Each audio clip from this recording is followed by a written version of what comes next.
As the choir takes us in the processional hymn at page number 3, when the road is called up yonder, number 3, page number 3.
Bàbá gba ọpẹ́ wa, Bàbá gba ìyìn wa, a dúpẹ́ lórí ìdílé Kuku, a gbé yín ga lórí ìgbé ayé màmá wa Elizabeth Modupeola, a yìn yín lógo lórí àwọn ọmọ àti ọmọ ọmọ tí ẹ fi ta wọ́n lọ́rẹ, a gbé yín ga lórí ẹbí ará ojúlùmọ̀ tí wọ́n fi sáyé sílẹ̀ lọ. Olúwa ẹ gba ọpẹ́ wa, adúpẹ́ torí pé a dá ọjọ́ pé a dá ìgbà kò ẹ jẹ́ kóńkóhun yọ wá lẹ́nu ẹ ò jẹ́ ká rí ogun àsáré pé olúwa ògo ni fún orúkọ yín. Àwa bẹ̀rẹ̀ ìsìn tòní yìí olúwa ẹ wá darapọ̀ mọ́ wa ọlọ́run bàbá ọmọ ẹ̀mí mọ́ ẹ wá darapọ̀ mọ́ wa ohun gbogbo tí a ó ṣe olúwa ẹ ràn wá lọ́wọ́ láti ṣe fún ògo yín. A gbàdúrà fáwọn tó ṣì wà lọ́nà olúwa ẹ mú wọn débi láyọ̀ ká lè máa yìn ọ́.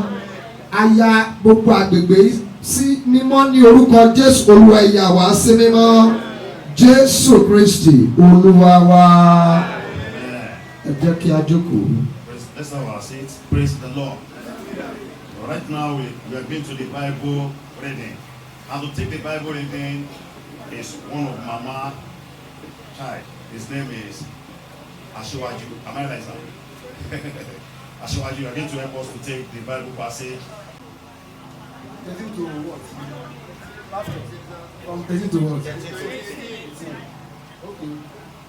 Ṣùgbọ́n àwa kò fẹ́ kí ẹ̀yin tí ó jẹ́ òpè ara ní ti àwọn tí ó sùn pé kí ẹ má bínú jẹ́ gẹ́gẹ́ bí àwọn ìyókù tí kò ní ìrètí nítorí bí àwọn bá gbàgbọ́ pé Jésù ti kú ó sì ti jíǹde gẹ́gẹ́ bẹ́ẹ̀ ni Ọlọ́run yóò mú àwọn tí ó sùn pẹ̀lú nínú Jésù wá pẹ̀lú ara rẹ̀ nítorí èyí ni àwa wí fún yín nípa ọ̀rọ̀ Olúwa pé àwa tó wà láyé tí a sì kú lẹ́yìn dé àtiwọ́ Olúwa tí a sì kú lẹ́yìn dé àtiwọ́ Olúwa ó ti wù kí ó rí ó ti kó rí yóò ṣáájú àwọn tí ó sùn nítorí Olúwa tìkára rẹ̀ yóò sọ̀kalẹ̀ láti ọ̀run wá sí ohun tí ariwo pẹ̀lú olórí àwọn áńgẹ́lì àti pẹ̀lú ìpè Ọlọ́run àwọn òkú nínú Kristi yóò sì kọ́ jíǹde nígbà náà ni a ó sì gba àwa tí ó wà láyé tó sì kù lẹ́yìn sókè pẹ̀lú wọn sínú àwọsánmọ̀ láti pàdé Olúwa ní ojú ọ̀run bẹ́ẹ̀ ni àwa ó sì máa wà títí láé lọ́dọ̀ Olúwa nítorí náà ẹ̀mí a fi ọ̀rọ̀ wọ̀nyí tú ara yín nínú. Yeye Adiola Olatunji Kuku, God bless you, man. Praise the Lord. Biography of late Mama Elizabeth Modupeola. Madam Elizabeth Modupeola was born in February 5, 1937 to the family of Pa David and Emilia Oni in Irayo Quarters, Efon Alai, Ekiti State. Both parents were Christians of Christ Apostolic Church faith. She attended St. Peter Apostolic School, Alanoka, Efon Alai, for primary education in 1943. The same year, she had a water baptism as well. In 1948, she went to model school for grade 2. After completing the model education, she moved to Ibadan with his late uncle, Pa Francis of Blessed Memory, a disciplinarian and a teacher. While in Ibadan, she worked briefly with Kuku House as a clerical officer for 5 years. She also worked with T&T and Son in Molete Assis as a clerical officer. Mama taught briefly as a classroom teacher in St. Michael Memorial School in Ijebu-Ode, still in Ibadan, and later moved to Ijebu-Ode in 1954, while his late uncle Pa Adewunmi of blessed memory, where she settled well and married with lovable and amiable children. While in Ijebu-Ode, she established an evening class lesson where she tutored kids. She was fondly known as Mama Lesson by everyone that knew her then. May her gentle soul rest in perfect peace. Praise the Lord. Hallelujah. God bless you. Christ is Lord. And he shall forever remain our Lord in Jesus' name. And I would like to announce to everybody that the church that is anchored in burial of Mama is the Redeemed Christian Church of God, Shagam District 3. That's why we have all our daddies here sitting down, at least to honor this wonderful occasion, to honor Mama and the children. And the Lord will bless all our daddies here in Jesus' name. And I want us to listen to the following announcement. Before that, I want to also recognize our daddy, Daddy Tolu Oni. Daddy, God bless you, sir. All the way from Ekiti. And mommy and all the daddy's team, God bless you, sir.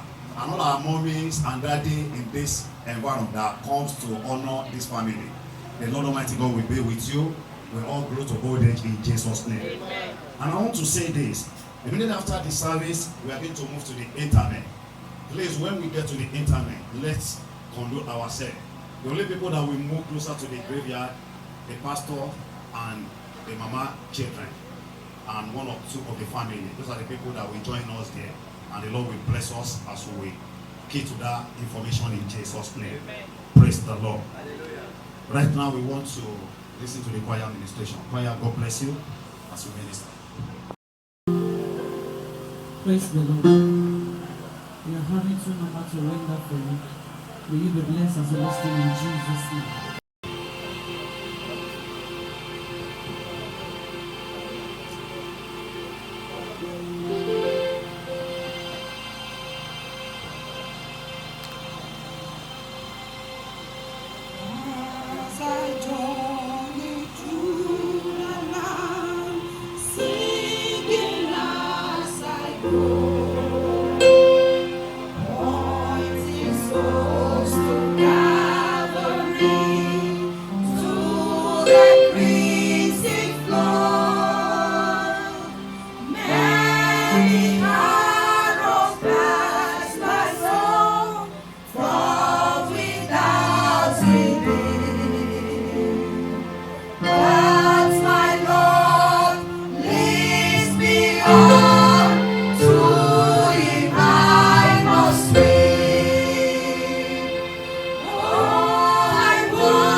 jẹ́ gbogbo fún mi.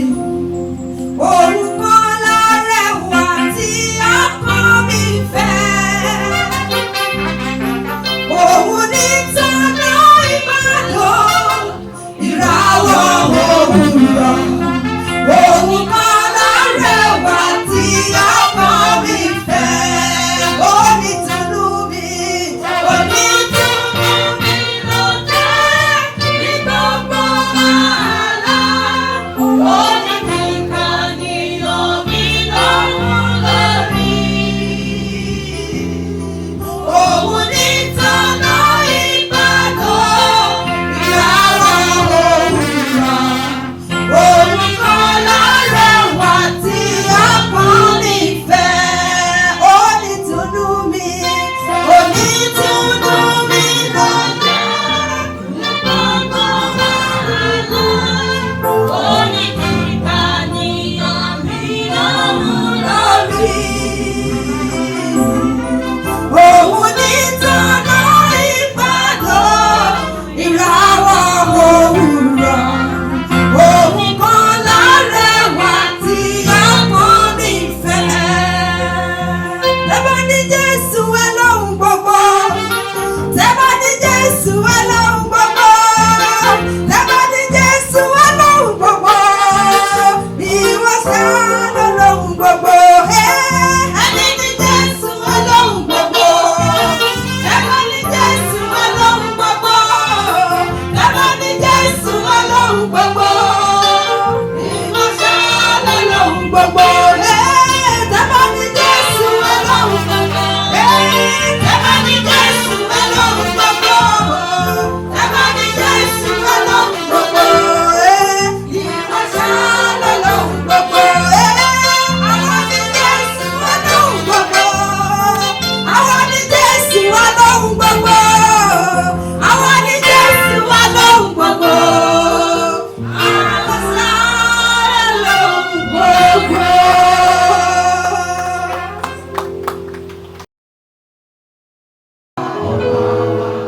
Ẹ̀yin ni Olúwa, Jèhófà, ẹ̀yin ni Olúwa, ọba wa o.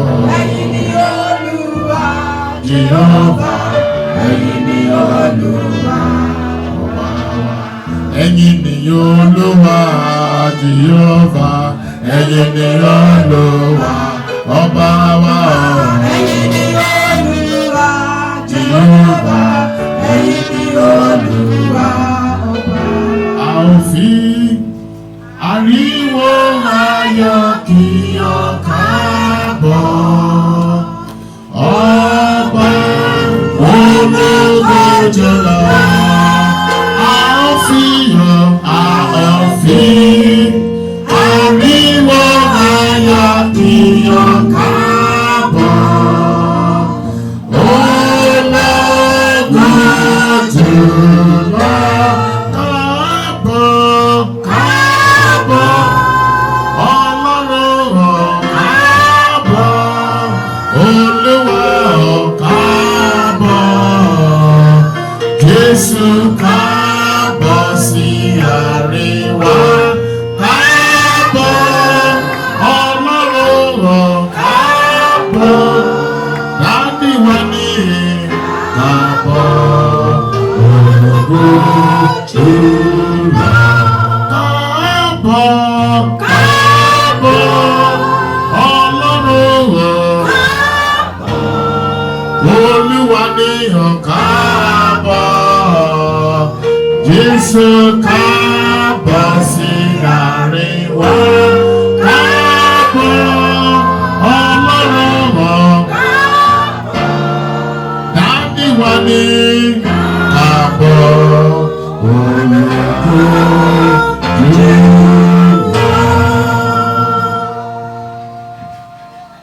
Father, we want to thank you. Bàbá wa fẹ́ dúpẹ́ lọ́wọ́ rẹ. You are the King of Kings and the Lord of Lords. Ẹ̀yin ni ọba àwọn ọba olúwa àwọn olúwa. We are thankful Adúpẹ́ lọ́wọ́ We are yín. grateful. Atúmọ̀re. We are grateful. Adúpẹ́. We are thankful. Atúndúpẹ́ sí. We are appreciating your investment over our À ń lives. dúpẹ́ lórí gbogbo akitiyan yín lórí ayé wa. We thank you for the divine dividend we are enjoying. Adúpẹ́ fún ìbẹ̀wò àtòkè wa tá à ń gbà. Thank you for life. Adúpẹ́ fún ayé wa. Thank you because we are not just living, we are existing. Adúpẹ́ torí a ò kàn wà ṣá ṣùgbọ́n àwa láàyè rere. We thank you because we can do everything we needed to do. Adúpẹ́ pẹ́ fún wa lórí ọ̀fẹ́ láti ṣe ohun gbogbo tá a fẹ́ ṣe. Thank you for allowing us to see this day. Adúpẹ́ torí pé jẹ́ kárí ọjọ́ òní. We are appreciating you, Father. Bàbá dúpẹ́ lọ́wọ́ yín o. We are not unmindful of every faithful thing you have done unto us. A ò ṣàìmọ̀re ohun gbogbo tí ẹ ń ṣe fún wa. And that is we come collectively this morning. Nítorí náà la ṣe wá ní àpapọ̀ lówùúrọ̀ I will say thank you, our Father. Sọ pé bàbá ẹ ṣé. Daddy, Bàbá. accept our thanks in Jesus' Ẹgbà name. pẹ́kẹ́ gbá yín wá. Like a grateful heart. Fún ọkàn tó mórè. Daddy will say, À ń sọ wípé. accept our thanks in Jesus' Ẹgbà pẹ́kẹ́ name. gbá yín wá lórúkọ Jésù. And Daddy, today, Lónìí, we are celebrating our mommy à ń ṣe àjọyọ̀ ìgbé ayé màmá wa. who has decided to be with you. Àwọn tí ẹ ti mú sọ́dọ̀ yín. Our Father, we pray. Bàbá gbàdúrà. Let her rest on in Jesus' name. Kọ́ máa sùn lọ lórúkọ Jésù. And for the children and the family left behind, Fún gbogbo ọmọ àtẹ̀bí ojúlùmọ̀. our Father, Bàbá. fill the vacuum left behind in Jesus' name. Àlàfo tó fi sílẹ̀ wá bá wa dí. You are the one that can console them. Ẹ̀yin náà lẹ lè tù wọ́n nínú. Console them yourself in Jesus' Ẹ tù gbogbo name. wa nínú lórúkọ Jésù. Whenever and wherever Mama will be needed thereafter, Nígbàkigbà tí a bá ní. and Mama will not be there, Tí màmá ò lè sí níbẹ̀. our Father, Bàbá. our God, Olúwa wa. represent Mama in Jesus' Ẹ̀yin name. fúnra yín. Thank you, our Father. Bàbá ẹ ṣé. Glory be to your holy Ògo name. ni forúkọ yín. In Jesus' mighty name, we have prayed. Lórúkọ Jésù ni a And ti the living soul gbàdúrà. shout a big hallelujah. Hallelujah. Let's have a sing. God bless you. Ẹ jọ̀wọ́ ẹ jẹ́ ajókòó k'Olúwa kó bùkún fún wa. In the Redeemed Christian Church of God, we look at the environment before we preach. Ní ìjọ ìràpadà, a máa ń wo ohun tí ń lọ láyìíká kí a tó wàásù. If my eyes not deceive me, majority of us we are old women, men, and we want to hear Yoruba. Mo rí dájú pé àwọn àgbàlagbà la wà níbí. Ó dàbí Hallelujah. èdè Yorùbá la sì And fẹ́ so, gbọ́. Pastor, God will bless you in Jesus' name. Amen. Praise the Lord. Hallelujah. First of all, I want to greet our daddy in the Lord. Mo fẹ́ kí bàbá wa Daddy, ní good Olúwa. morning, sir. God bless you. Thank you for the platform. Olúwa kó bùkún yín lórúkọ Jésù. Thank you for the privilege. A dúpẹ́ fún àǹfààní tí ẹ fi I fún want wa. to thank all other pastors here present. A fẹ́ dúpẹ́ lọ́wọ́ àwọn olùṣọ́ àgùntàn mìíràn tó wà. God bless you, sir. You are highly appreciated. Ọlọ́run kó bùkún fún gbogbo yín. Your ministry will not run flat in Jesus' Iṣẹ́ name. ìránṣẹ́ yóò ní dòkú lórúkọ Jésù. Secondly, I want to thank the children of Mama. A fẹ́ dúpẹ́ lórí àwọn ọmọ màmá. God bless you all. Ọlọ́run yóò bùkún yín. It is a good thing to give one's parents a befitting burial. Ó dára kéèyàn fún màmá ní kéèyàn fún òbí ẹni ní ẹ̀yẹ ìkẹyìn tó dára. It's very, very good. Ó jẹ́ ohun tó dára. What you are doing today, Ohun tí ẹ ń ṣe lónìí. when you grow old, Tẹ́yìn náà bá tún dàgbà. it shall be replicated in your life in Jesus' Amen. name. Àwọn ọmọ náà á ṣerú ẹ̀ fún wa. The celebration, Àjọyọ̀ yìí. the aura, the splendor Gbogbo ohun tí à ń ṣe you have lónìí. put in for your parents, Tí ẹ fi sílẹ̀ fún àwọn òbí yín. the one your children will do for you when you grow up. Òbí táwọn ọmọ wa yóò ṣe fún wa nígbà tó bá It shall be- dàgbà lórí ìgbé ayé wa. Praise the Lord. Hallelujah. Today is not a day of long sermon. Èyí ìṣe ọjọ́ ìwà. Tó bá kú kò tí ì kú dáadáa. When you are certified dead, Tó bá jẹ́ pé wọ́n sọ pé eléyìí ó ti dòwú. then you are gone. Irú ẹni bẹ́ẹ̀ ti So sọ. we are going to die once. Ẹ̀kan ṣoṣo la ó kú. And you are not coming back to redeem anything you have not done. Kò kẹ̀lé sí àǹfààní láti padà wá sáyé láti tún ọ̀nà wa Like ṣe. that rich man Arákùnrin ọlọ́rọ̀ yìí. who said, Tó sọ wípé. oh, go back now.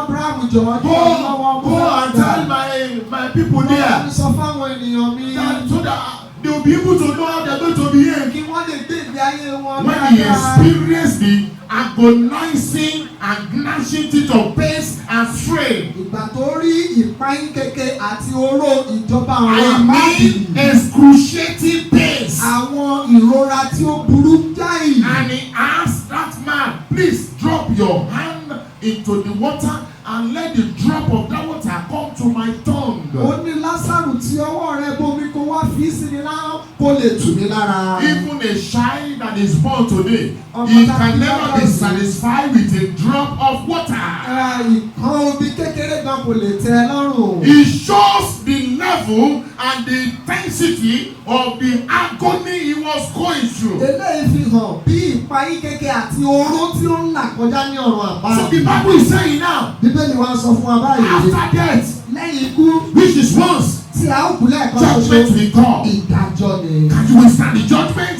Ṣé wọ́n lè dúró níwájú When ìdájọ́ the Ọlọ́run? judgment day comes, Ní ọjọ́ ìdájọ́ can you Ọlọ́run. withstand it? Ṣó lè dúró níwájú Ọlọ́run bí? Let's do an empirical analysis now. Ẹ jẹ́ a wá wòye rẹ̀ dáadáa.